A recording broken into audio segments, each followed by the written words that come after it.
राधे राधे, जय श्री कृष्णा। स्वागत है आपका हमारे चैनल पे नर्सिंग विजन पे। आज हम लोग पढ़ने वाले हैं डायग्नोस्टिक एट टेस्ट। तो आज हम लोग पढ़ेंगे डायग्नोस्टिक टेस्ट, मतलब कि कौन कौन सी ऐसी टेस्ट है जिसे हम कराएंगे और जिससे कि पेशेंट की जो बीमारियां है उसे हमें डिटेक्ट कर लेंगे या फिर अर्ली सिम्टम उसके डिटेक्ट कर लेंगे। तो ये सारी चीज़ें हम लोग पहले कैसे डिटेक्ट कर सकते हैं वही इसमें हम लोग पढ़ने वाले हैं। तो चलिए चालू करते हैं। सबसे पहले डिफिनेशन देखते हैं। The systematic evolution of a biological sample signal to determine the probability of disease present a diagnosis or a frequent risks of screening। मतलब ये कह रहा है कि ये जो डायग्नोस्टिक है या फिर जो डायग्नोसन है इसे हम क्या करते हैं, ये एक बायोलॉजिकल एक टेस्ट होता है जिससे हम क्या करते हैं, पेशेंट से सैंपल कलेक्ट करते हैं और उससे हम लोग डिटरमाइन करते हैं कि क्या होने की इसे प्रोबेबिलिटी है या फिर कौन सी ऐसी बीमारियां हैं जिससे ये अभी मतलब कि परेशान है या फिर इसे कौन सी ऐसी डिजीज़ है। तो हम लोग इससे पता लगाता है किससे, डायग्नोसिस से। ठीक है, तो देखो इसमें से एक आता है बाई सेंसरेशन,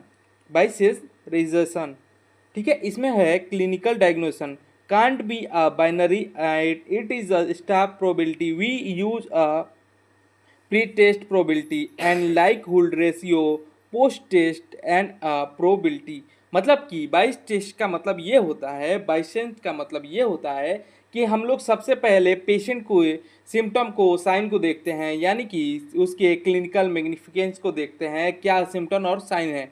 मान लो कि पेशेंट आया, पेशेंट बोला कि मेरे को सर चेस्ट पेन है, तो चेस्ट पेन में आप एक प्रोबेबिलिटी लगाएंगे, एक अंदाज़ा लगाएंगे कि इसे हो सकता है या तो हार्ट से रिलेटेड कोई बीमारी हो या फिर चेस्ट से रिलेटेड कोई बीमारी हो। तो यहाँ तक आप क्या किए हैं, यहाँ तक ने आपने एक अंदाज़ा लगाया है कि 30% चांस है कि इसकी हार्ट में कोई ब्लॉकेज हो या फिर कोई हार्ट से रिलेटेड इसको कोई डिजीज़ हो। तो यहाँ तक तो आपने अंदाज़ा लगाया, पर अब इसमें क्या होता है, इसमें हम लोग अब उसी अंदाजे के बेस पे उसी मतलब कि समझो कि साइन एंड सिम्टम को देखते हुए हम लोग उसे बोलते हैं कि अगर जे आपको चेस्ट पेन है तो आपको एक बार एक्सरे चेस्ट का कराना चाहिए। अब हम लोग ऐसे थोड़ी मतलब कि बोल रहा है कि सर मेरे को चेस्ट पेन है, तो हम लोग ये थोड़ी बोल देंगे कि तुम एक काम करो अपने पैर का एक्सरे करवा के ले आओ, हम उससे पता लगाएंगे। नहीं, यही इसमें बता रहा है कि सबसे पहले हम लोग क्या करेंगे, अंदाज़ा लगाएंगे कि हाँ ये चीज़ें हो सकती है, अगरचे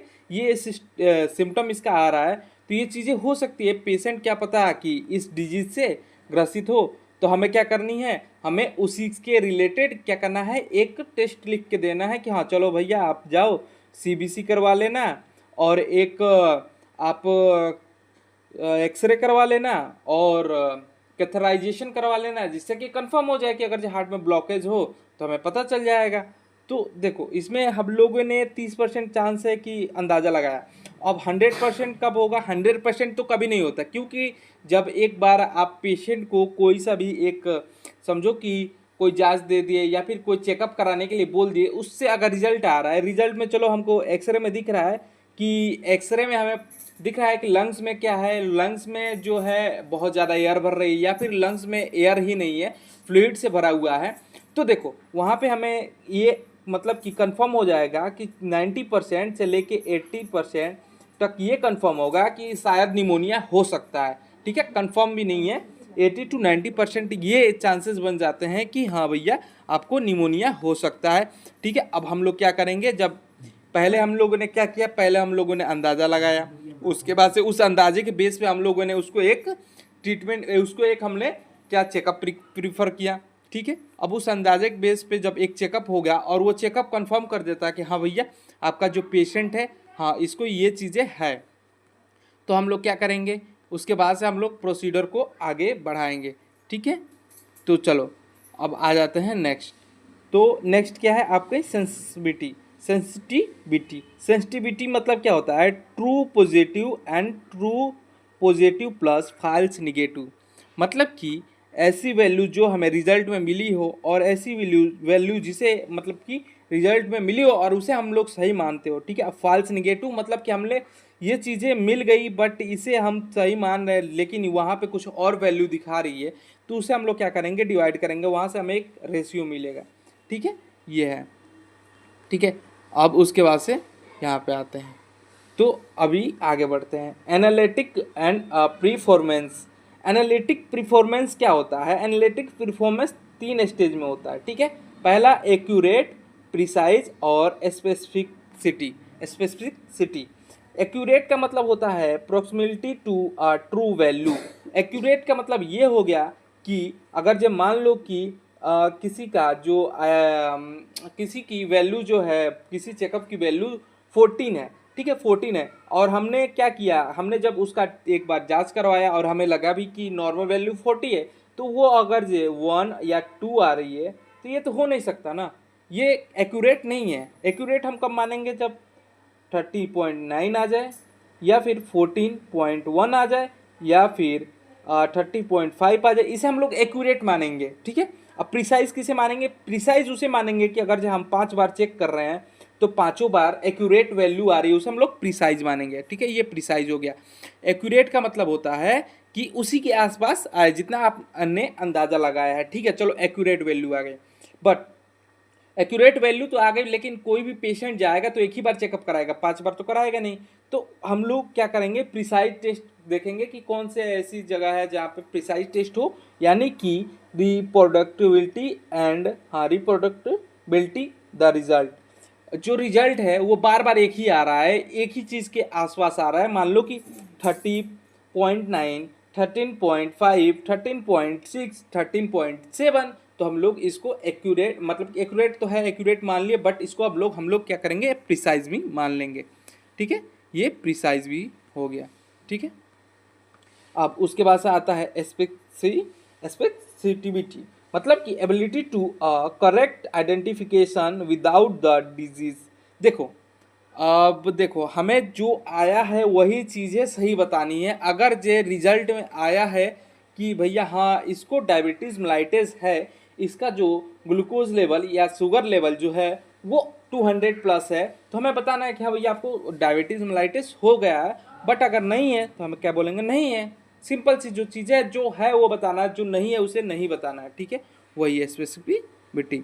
अगर जे रिपोर्ट हमें समझ में आ रहा है तो जो है उसी को बताना है, जो नहीं है उसे नहीं बताना है, ठीक है। अब आ जाते हैं नीचे, ठीक है।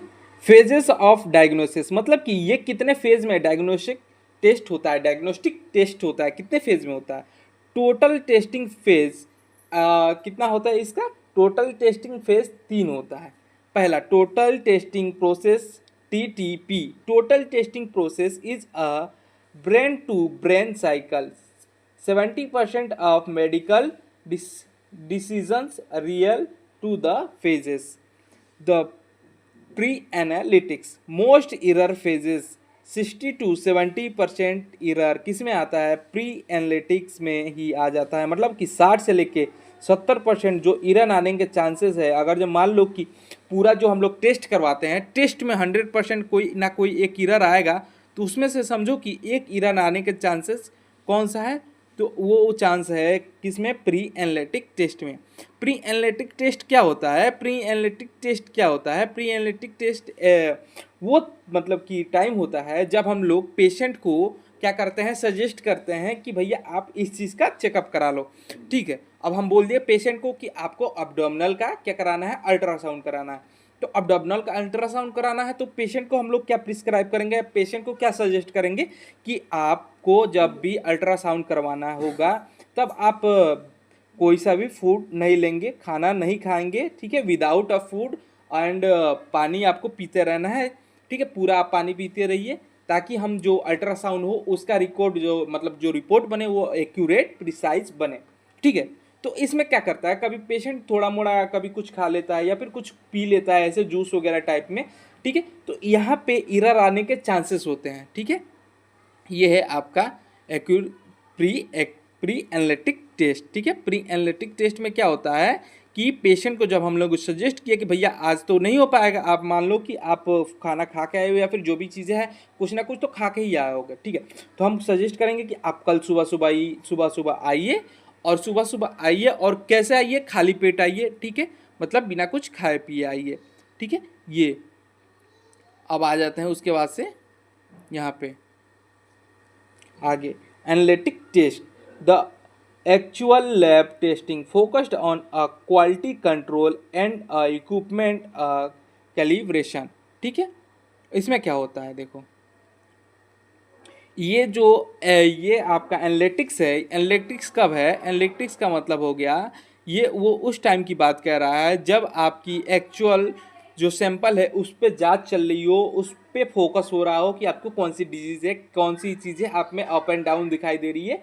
ठीक है, और उस टाइम पे क्या होता है, हम लोग क्वालिटी कंट्रोल करते हैं, मतलब कि क्वालिटी में चीज़ें दी जाए। क्वालिटी कहने का मतलब ये नहीं है कि भैया कि बिल्कुल साफ सुथरा, नहीं, क्वालिटी कहने का मतलब ये है कि अगर जे आपके सैंपल में बैक्टीरिया प्रेजेंट है तो कितने प्रेजेंट है, ठीक है, अगर जो वायरस प्रेजेंट है तो कितना प्रेजेंट है, ये सारी चीज़ें एक्यूरेट बताई जाए। ठीक है, उसके बाद से इक्विपमेंट कैलिब्रेशन, इक्विपमेंट भी इसमें काम करते हैं, जो मशीनें होती है।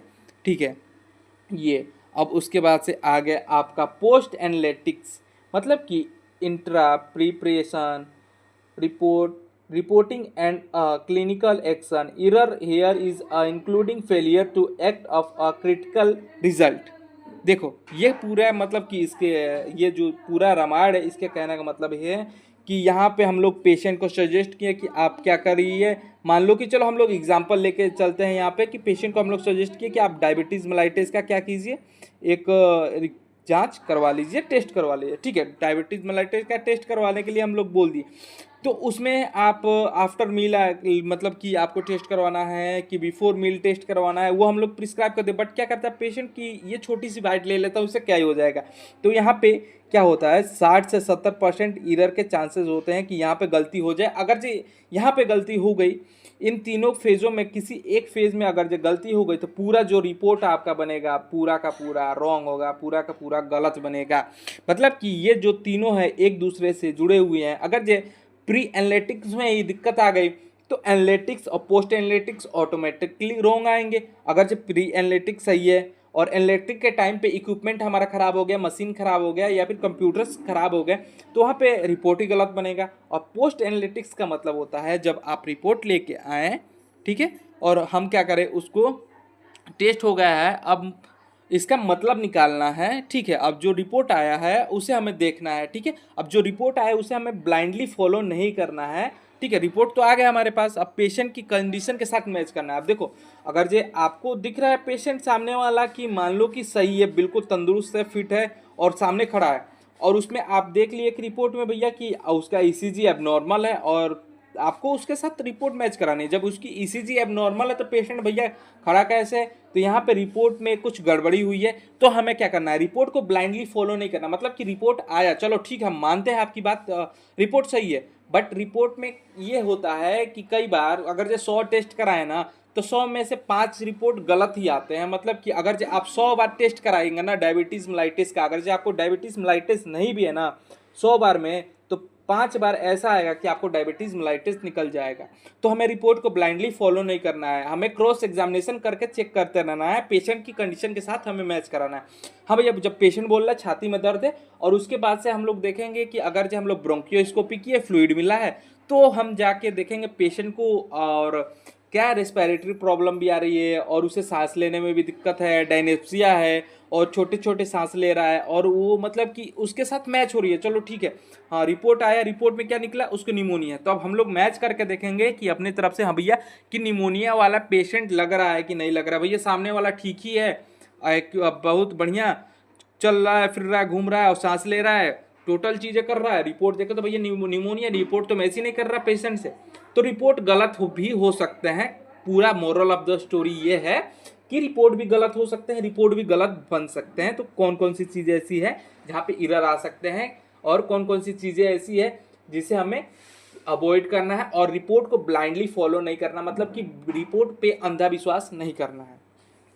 ठीक है, अब उसके बाद से आ जाता है प्री टेस्ट फेज, वही जो 3 टेस्ट हैं उन्हीं का ये वो समझो कि एक लॉन्ग फॉर्म है। All activity is acquiring from the movement a clean, क्या है, क्लिनिकल और odds a testing unit of equipment arrive at the analyzer। ठीक है, ये मतलब बोल रहा है कि कहाँ गया, हाँ ये बोल रहा है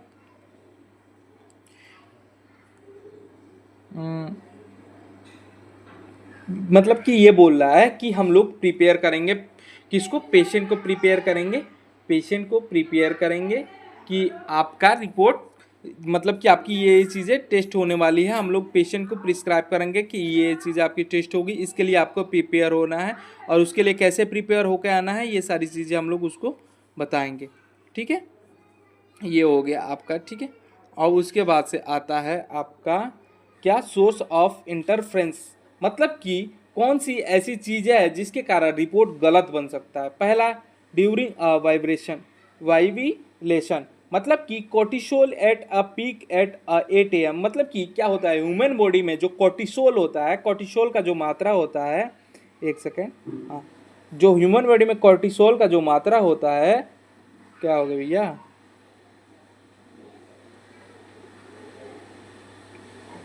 हाँ, ह्यूमन बॉडी में जो कोर्टिसोल का मात्रा होता है वो क्या होता है, 8 बजे ना, 8 बजे सुबह में पीक पे होता है, मतलब कि अपने पीक पे होता है उस टाइम पे, वो अपने पीक पे होता है। बोले तो पूरे दिन नॉर्मल रहेगा, बट अगर जे आप 8 AM पे अगर जे किसी व्यक्ति का कोर्टिसोल लेवल देखोगे तो क्या दिखेगा, हाई दिखेगा।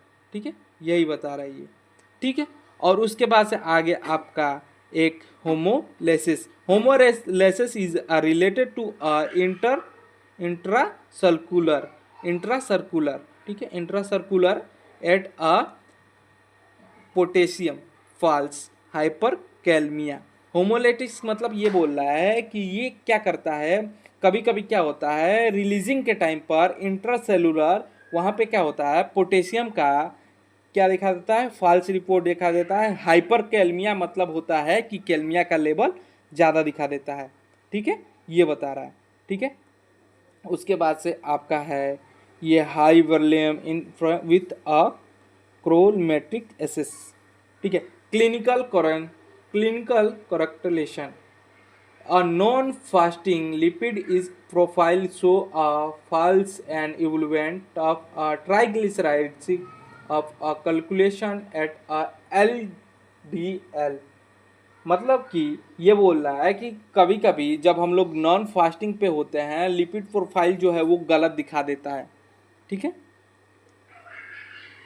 कहाँ आ गए भैया, हाँ, intra intra test phase, analytic phase where a chemical, physical or a biological principle are applied to provide a quantitative and a qualitative result, मतलब कि ये इंट्रा टेस्ट फेज वो फेज होता है जहाँ पे हम लोग केमिकल्स का यूज़ करते हैं, फिजिकल मतलब कि देख के, और उसके बाद से बायोलॉजिकल प्रिंसिपल यानी कि जो हमारी प्रिंसिपल्स होते हैं, जो सिद्धांत होते हैं उसको फॉलो करते हुए, उसको हम लोग अप्लाई करते हुए क्या करते हैं, एक क्वालिटेटिव एंड क्वांटिटिव रिपोर्ट बनाते हैं जिसका रिजल्ट निकलता है, उसे हम लोग रिपोर्ट पे प्रिंट आउट कर देते हैं।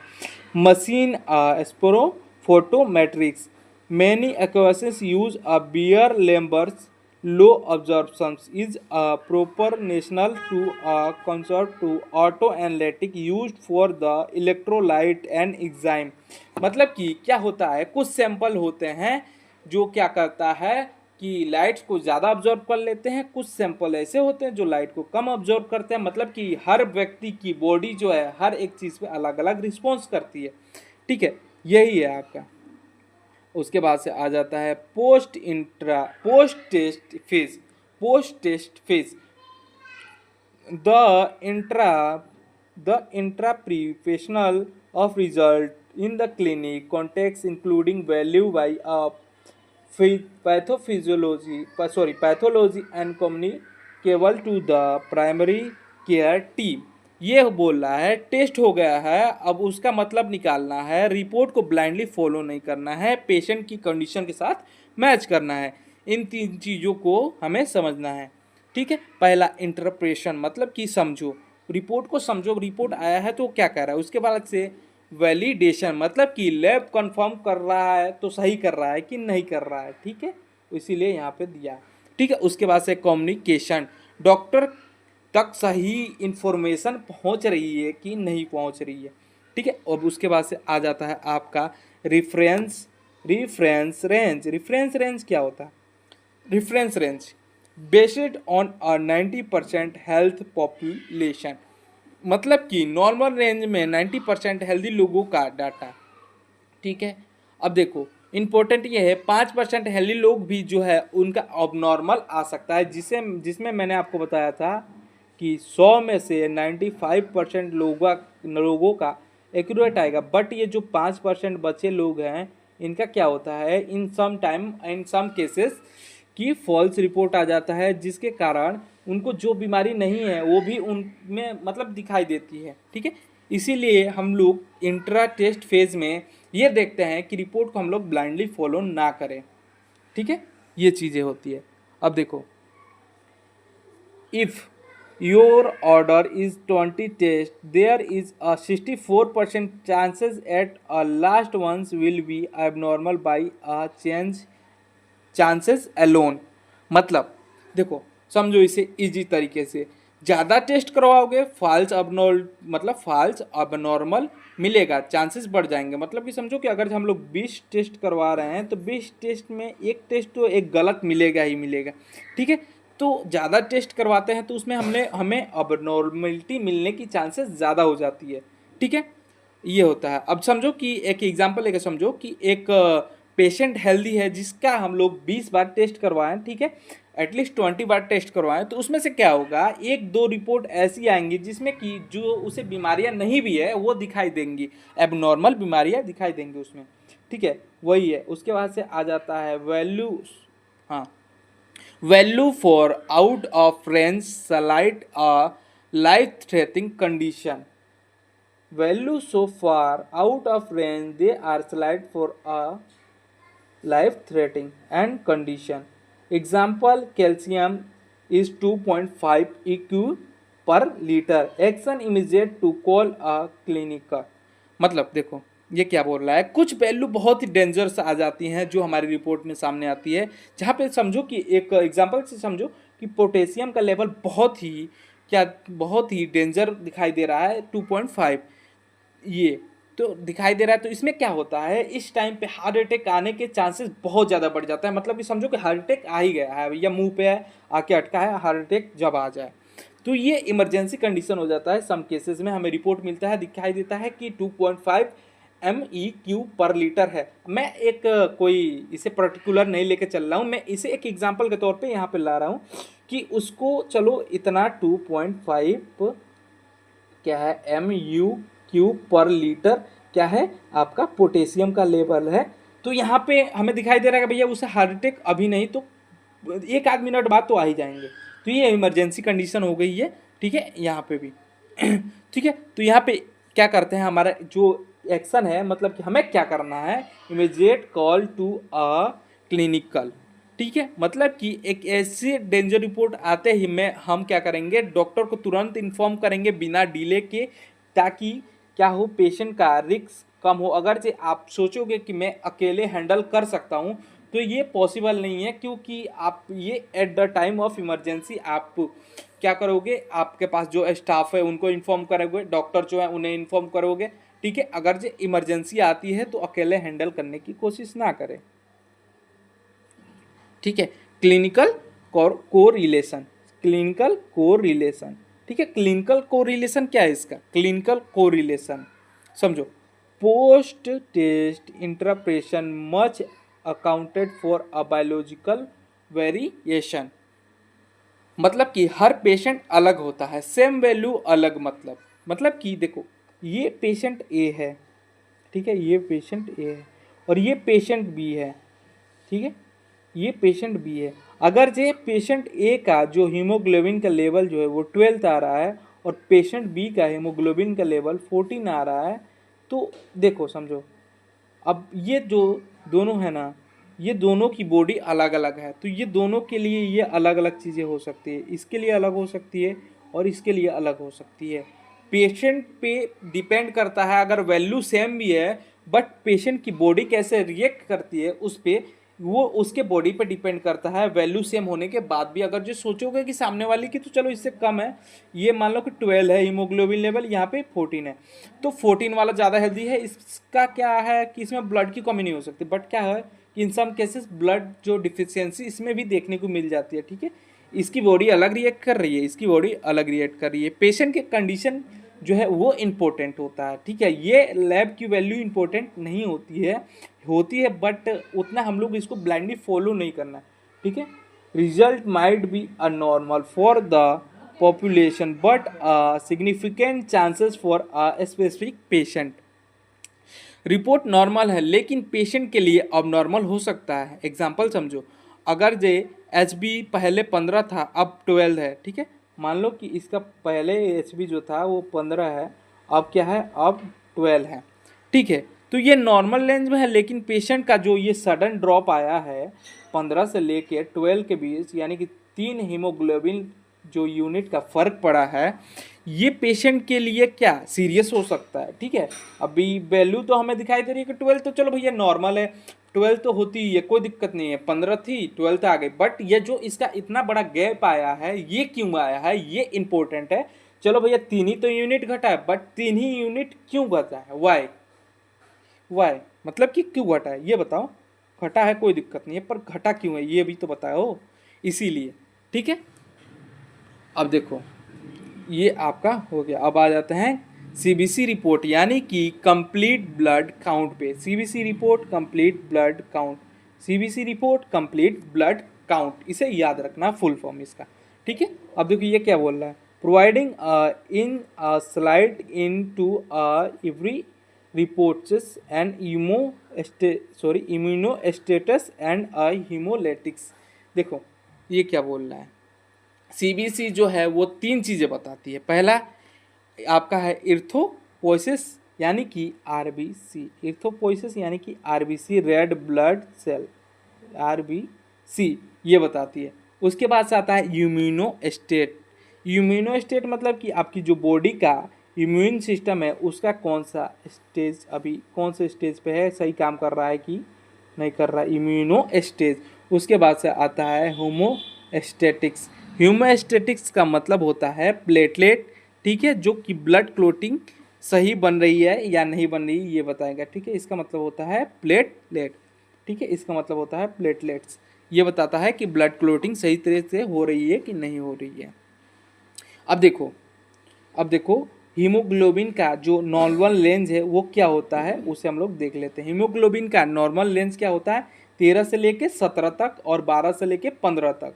ये मेल के लिए है और ये फीमेल के लिए है। फीमेल में थोड़ा हीमोग्लोबिन कम होता है कंपेयर टू अ मेल, ठीक है। मेल में कितना 13 से 17 तक, फीमेल में 12 से 15 तक होती है, ठीक है। और डब्ल्यूबीसी यानी कि सेल पर माइक्रोलीटर, डब्ल्यूबीसी कितना होता है, डब्ल्यूबीसी आपका जो होता है, डब्ल्यूबीसी का मतलब होता है, यहाँ पे लिख भी देता हूँ, वाइट ब्लड सेल।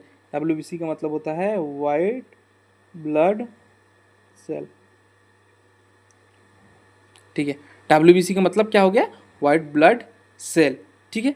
तो ये आपकी डब्ल्यूबीसी जो है वो क्या करते हैं उसे एक बार भी हम लोग देख लेते हैं।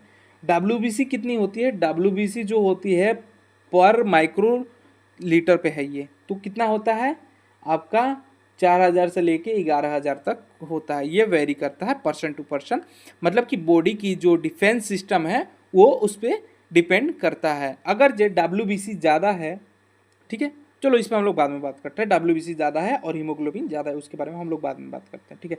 अभी आ जाता है फिर प्लेटलेट पे। प्लेटलेट सेल पर माइक्रोलीटर यानी कि प्लेटलेट कितना होना चाहिए, 1.5 लाख से लेके 4.5 लाख के बीच होना चाहिए, यानी कि 150 के से लेके 45 के बीच में होनी चाहिए आपकी डब्ल्यूबीसी। उसके बाद से एमसीवी, एमसीवी क्या होता है भैया, एमसीवी का मतलब होता है मेन कॉर्पस वैल्यू, ठीक है। एमसीवी का मतलब होता है main corpus value, corpuscular value, main corpuscular value, ठीक है। ये से कितना होना चाहिए, 80 से लेके 100 लीटर, मतलब कि 80 से 100 होना चाहिए, लीटर निकल गया सॉरी, ठीक है।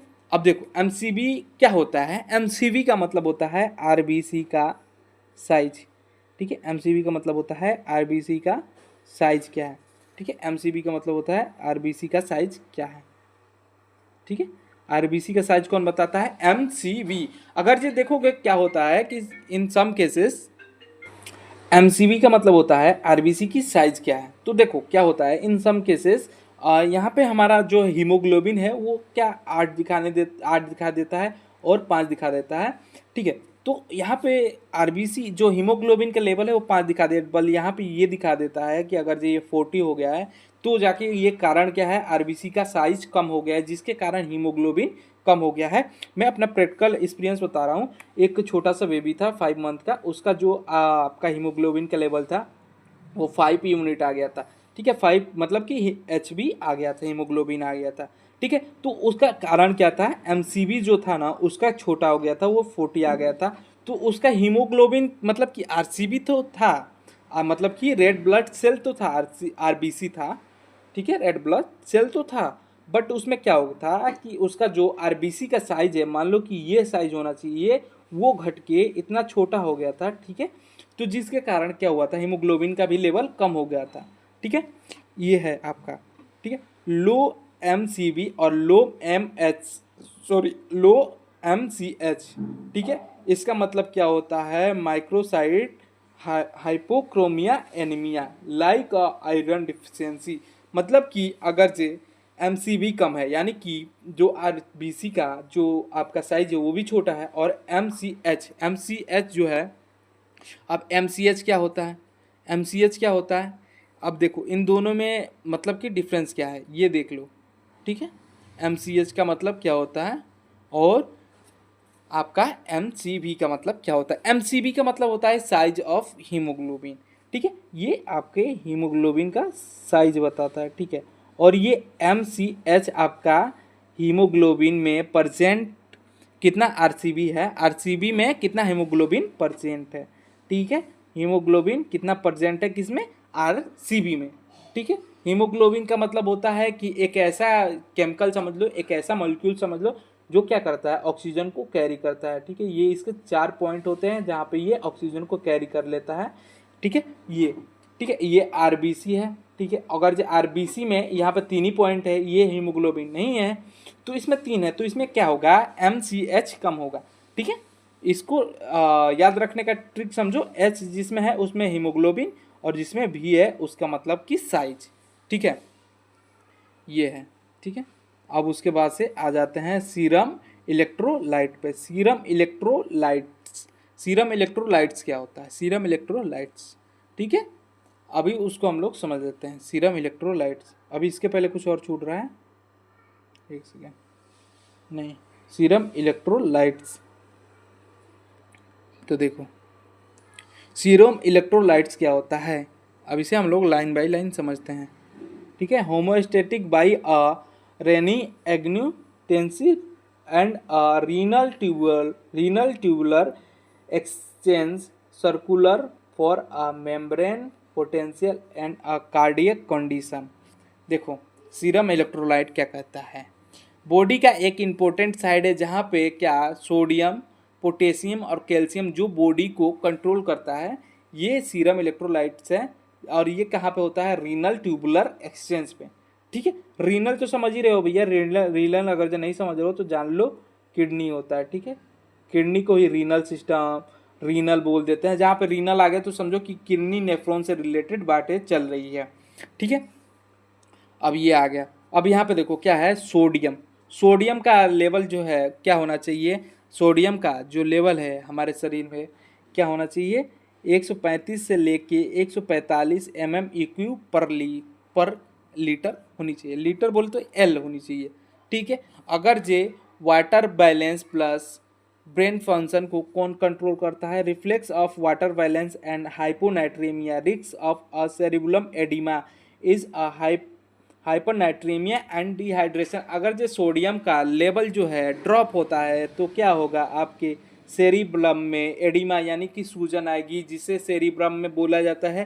अगर जो आपको पेशेंट को समझाना हो तो आसान भाषा में बोलेंगे कि आपके ब्रेन में स्वेलिंग आ गई है, एडिमा का मतलब स्वेलिंग होता है, ठीक है। अब कहाँ पे आई है, सेरिब्रम में। अगर जो ज़्यादा क्रिटिकल कंडीशन है तो हमें क्या करना है, पेशेंट को एक्सप्लेन करना है, एक डमी ब्रेन को लेके उसमें बताना है कि ये आपकी एक सेरिब्रम होती है जो ब्रेन का पार्ट होता है, इसमें क्या हो गया है, क्या आ गया है, सूजन आ गया है, ठीक है। रफ टू रफ समझा देना है, एक्सप्लेन कर देना है। और देखो और क्या होता है, सोडियम का लेवल कम हो जाने से मतलब कि ज़्यादा हो जाने से डिहाइड्रेशन हो जाता है। डिहाइड्रेशन मतलब कि पानी की कमी हो जाती है। अगर जो ज़्यादा कोई नमक खा लेता है, ठीक है, Na+, तो उसमें क्या होगी, पानी की कमी होगी। आपने फिल्मों में या फिर कहीं पे भी देखा होगा कि समुद्र का पानी पीने से क्या हो गया, लोग प्यास से मर जाते हैं। तो कारण क्या है इसका, पानी तो पी रहे हैं बट उसमें क्या है, Na का मात्रा ज़्यादा है, जिसके कारण डिहाइड्रेशन हो रही है बॉडी में। ठीक है, अब उसके बाद से आ जाते हैं पोटेशियम। पोटेशियम, ठीक है, उसके बाद से आ जाते हैं पोटेशियम पे। तो पोटेशियम क्या कहता है, पोटेशियम 3.5 से लेके 5 mmUq पर L होना चाहिए, मतलब कि slightly regulate of a hyperkalaemia to tell peak T wave and QRS widening a cardiac arrest. देखो पोटेशियम क्या करता है, ये सोडियम आपके ब्रेन का ख्याल रखता है, तो वैसे ही पोटेशियम में आपके हार्ट का ख्याल रखता है, मतलब कि आपके दिल का ख्याल रखता है। ठीक है, ये आपके दिल का ख्याल रखता है पोटेशियम। तो पोटेशियम का मात्रा जो है ये इतना नॉर्मल है, बट क्या होता है कि हाइपर कैलमिया, यानी कि जब पोटेशियम का मात्रा बढ़ता है तो ये जो आपका टी वेव है वो क्या हो जाता है, टाल हो जाता है, यानी कि बड़ा हो जाता है, जिसके कारण क्या होता है, QRS जो है वो वाइड हो जाता है, यानी कि चौड़ा हो जाता है, जिसके कारण कार्डियक अरेस्ट आता है। अब देखो ये किस में गड़बड़ी कर रहा है, ये गड़बड़ी कर रहा है इलेक्ट्रिक फंक्शन में, बट गड़बड़ी कहाँ पे आ जा रही है, हमारे दिल के धड़कन पे। ठीक है, वैसे ही है, ECG में चेंज आ जाता है, टी जो है वो टाल हो जाता है, यानी बड़ा हो जाता है। जैसे ये टाल, ये मान लो कि नॉर्मल है भैया, मेरे को उतना भी वो नहीं है, ठीक है, ये नॉर्मल है, बट क्या होता है, ये बड़ा हो जाता है तो टी जो है वो फैल जाता है ऐसे, जिसके कारण कार्डियक अरेस्ट आता है। ठीक है, अब आ जाते हैं लीवर फंक्शन टेस्ट, यानी कि LFT। और LFT मतलब होता है लीवर फंक्शन टेस्ट। इसको कब कराया जाता है, क्यों कराया जाता है, इसे समझो। ठीक है, plan assessing sensitising function albumin PTINR and cellular integration act मतलब कि ALT एंड AST। ठीक है, ये है आपका, ये लीवर का एक जो सही काम कर रहा है या नहीं कर रहा है, डैमेज हो चुका है, उसके चेकअप के लिए हम लोग क्या करते हैं, LFT कराते हैं, जिसमें क्या क्या आ जाता है, एल्वोलिन आ जाता है, PT आ जाता है, INR आ जाता है, और सेलुलर इंटीग्रेशन आ जाता है, जिसमें ALT और AST का पता लगता है। देखो लीवर क्या काम करता है, लीवर जो है बॉडी में बहुत सारे काम करता है, बॉडी की केमिकल फैक्ट्री है समझो। ये क्या करता है, डिटॉक्सिफाई करता है, यानी कि पॉइजन्स को हटाता है हमारे बॉडी से, और प्रोटीन बनाता है, और बाइल को सिक्रेट करता है। LFT में जो है, LFT का मतलब होता है लीवर फंक्शन टेस्ट में जो है आपका, जो LFT में ALT और AST जो है वो इम्पोर्टेंट्स एक पॉइंट है। देखो ये जो है इम्पोर्टेंट पॉइंट है, इनमें क्या देखा जाता है, इनमें देखा जाता है जो आपका लीवर जो है वो डैमेज है या नहीं डैमेज है, आपकी एंजाइम जो है ब्लड में निकल रहा है कि नहीं निकल रहा है। अगर जो ALT बड़ा है तो लीवर जो है आपका इंजर है, मतलब कि ALT अगर जो बड़ा है तो लीवर क्या है, इंजर्ड है, लीवर इंजर्ड है। अगर जो AST बड़ा है तो लीवर जो है क्या है, ये मान लो लीवर है, तो लीवर क्या है, लीवर में अल्कोहलिज्म पाया गया है, मतलब कि वो जो अल्कोहलिफाई इफेक्ट पाया गया है, यानी कि जो भी व्यक्ति का ये लीवर टेस्ट है वो क्या है, जो व्यक्ति है वो ज़्यादा दारू पी रहा है, शराब पी रहा है, जिसके कारण उसका लीवर जो है वो डैमेज हो चुका है। ठीक है, ये ठीक है, अभी आ जाते हैं आगे। ठीक है,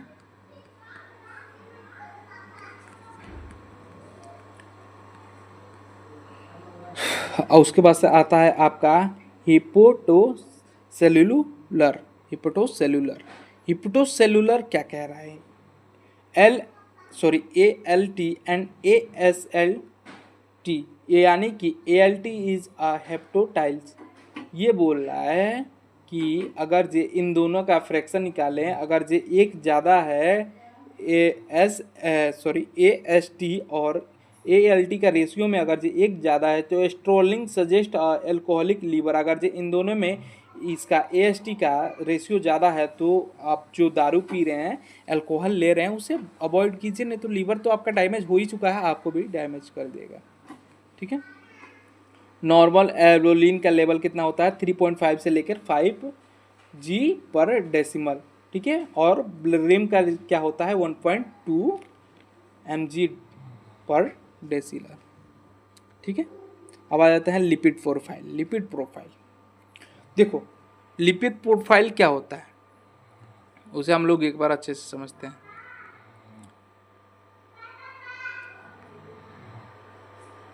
ठीक है, तो आ जाते हैं हम लोग लिपिड प्रोफाइल पे। लिपिड प्रोफाइल का मतलब क्या होता है? A atherogenesis start with a LDL oxidation in the sub endothelial space leading from the cell formation, ठीक है। की पैरामीटर्स, जो इसके की पैरामीटर होते हैं, एल को देखेंगे तो आपका कितना होना चाहिए 100 mg/dl होना चाहिए, और HDL कितना होना चाहिए 40 mdl होना चाहिए, ठीक है। उसके बाद से ट्राइग्लिसराइड क्या है 150 mmLD होना चाहिए, फ्रेंडली।